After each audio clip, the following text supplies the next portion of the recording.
Bush-Rove-era Republicans have been so effective for so long at using wedge issues to drive the religious right to the polls. It would be novel, at least, if a Democrat were able to drive even the tip of a wedge between the religious and the right. In our fourth story on the countdown, Senator Barack Obama trying to make his case to faith-based voters. He'll have a big high-profile chance to do that tomorrow night when he and Senator John McCain appear for the first time together at the Saddleback Civil Forum. The two candidates taking questions from the pastor of the nation's fourth largest congregation, Saddleback Church in Orange County, California. Each candidate will be interviewed separately for an hour on issues of faith. Abortion is expected to be a prime topic, but also global poverty, AIDS, the Constitution, the presidency, and the role of the U.S. in the world. For McCain, the timing's intriguing, since this week conservatives rounded on him after he floated the prospect of choosing a pro-choice running mate, like former Homeland Security Secretary Tom Ridge or Senator Joe Lieberman of the Connecticut for Lieberman Party. Senator Obama, meanwhile, is trying to cut into McCain's lead among white evangelical voters, which polling suggests is softer, but not all that much softer than what President Bush had. Intriguingly, Obama already leads McCain among all faith-based groups other than evangelicals. Now, as for Rick Warren, the pastor bringing these two candidates together, he's an evangelical heavy hitter, the writer of the book Purpose-Driven Life. But he is seen by some fellow evangelicals as too willing to soft-pedal issues like abortion. In an interview with Andrea Mitchell on Hardball tonight, he embraced a broader agenda. I think a lot of people are kind of in the middle who say, you know, I think this party gets this right, and I think this party gets this right. And I think there's a common ground area that needs to be staked out, maybe that is post-partisan, that allows for people to look at the whole spectrum instead of just voting party line. Let's bring in the senior policy analyst for Americans United for the Separation of Church and State, Rob Boston. Hi, Rob. Thanks for joining us. Thanks for having me on.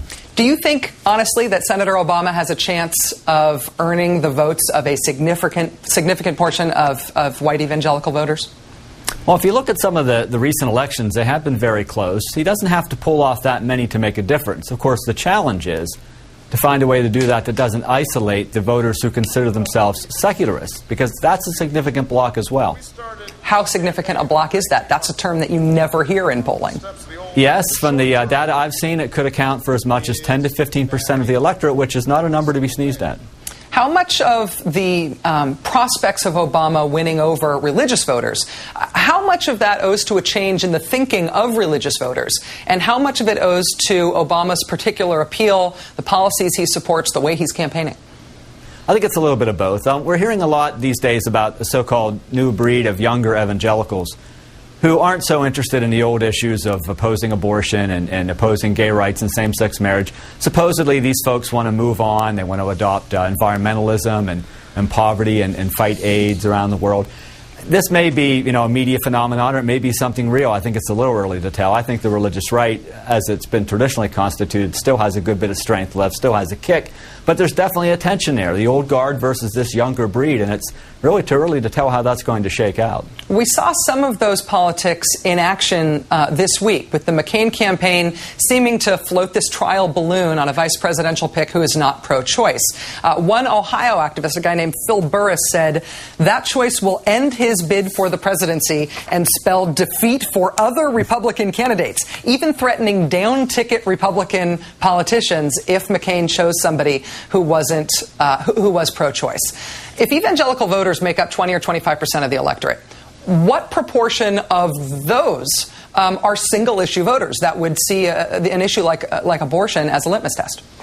Well, a guy like Phil Burris is a representative of that old guard that I talked about a moment ago. I'm familiar with him and what he believes, and that's where he comes from. Now, these guys huff and they puff and they make a lot of noise, but at the end of the day, I think what McCain was counting on is that on Election Day, they really don't have anywhere else to go. I mean, you could vote for Bob Barr, I guess, but everybody knows that he's not going to do very well, and there are other third-party candidates out there.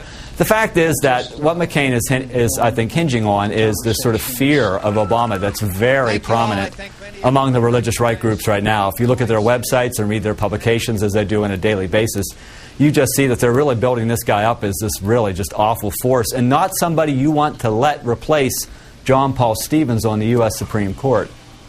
Rob, Do you think that the forum that's going to take place tomorrow in Orange County, the Saddleback Church Forum, do you think a forum like that is a good idea? Do you think having the two presidential candidates meet on the same stage, even if only for a moment, together for the first time in this general election campaign at a forum on faith, is the kind of thing that undermines the traditional and constitutional division between church and state?